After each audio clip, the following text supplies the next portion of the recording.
Hello and welcome to another one of our Ask the Expert videos here on YouTube with me, Jan Attenstedt, and Nigel CALDER.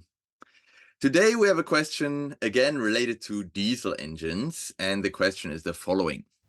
We have a 30-year-old Perkins M30, and thinking the starter might need some work, I had it serviced, including a new solenoid. Now I have an intermittent starting problem. Sometimes it starts and sometimes I have to give one or two quick pushes on the starter button. I have since found out that this happens with some Yanmar engines as well. Do you have any idea what is happening? Hmm. I have a couple of ideas actually. There are two possibilities here, or two most likely possibilities. The one is voltage drop in the starter circuit up to the starter button or switch.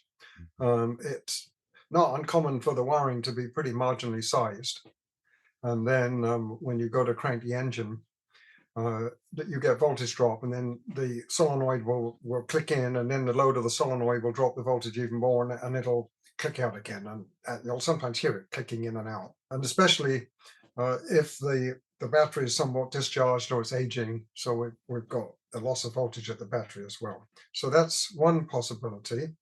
The other one is that the whoever rebuilt the starter motor didn't actually rebuild it. Inside of the solenoid, you've got a big plate that gets thrown out against two contacts by an electromagnet. And every time that happens, there's an arc and it burns the plate and the contacts, the points. And that plate is designed to vibrate around so that you get different points of contact.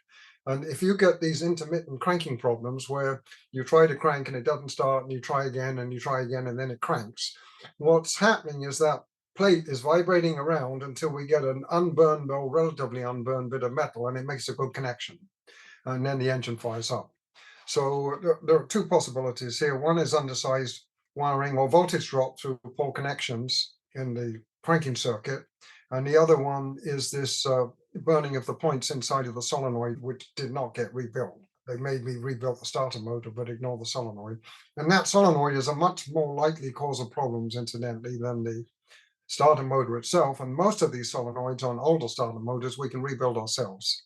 So before you engage in an expensive repair, you should have a look in there yourself and see if you can clean up those points. And in which case, you probably have just fixed 80% of our starter motor problems. Yeah, funny enough, actually, I had a similar problem. For me, it was just a connection to the solenoid, but last month I was anchored off this remote island and I wanted to go to the next one and just engine didn't crank. And luckily, I was just working on the on the troubleshooting section of our diesel course, and yeah, that's exactly where we described this. So it took me like 5 minutes to locate the problem and fix it, which I guess is a good sign. And if you are interested in learning more about your engine and yeah, also how to fix problems that occur, one of the most common problems, check out our diesel engine maintenance course because in most cases we'll probably have you covered.